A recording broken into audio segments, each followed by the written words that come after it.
అంటేనే అతిపెద్ద land bank ఇది.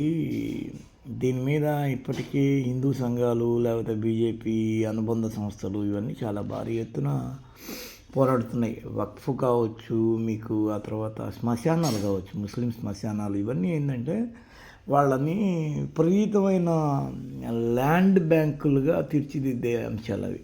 ముస్లింలని వాళ్ళు నిదానంగా ఈ భూమిని మరింత ఆక్రమించుకుంటారు. మామూలుగా హిందువులు అయితే ఒక శ్మశానం పెట్టుకొని ఒక చిన్న ఎక్కడో ఒక 6 అడుగుల నేల చాలు, వాటిలో వాళ్ళు సమాధి చేయకుండా భస్మం చేస్తారు, దహనం చేస్తారు. వీళ్ళు అట్టు కాదు, ఖననం కాబట్టి అవి కూడా భారీ ఎత్తున ల్యాండ్ బ్యాంక్స్, మసీదులు, ఈ 3 వీళ్ళ ల్యాండ్ బ్యాంక్స్కి ఆయువుపట్లు అనమాట.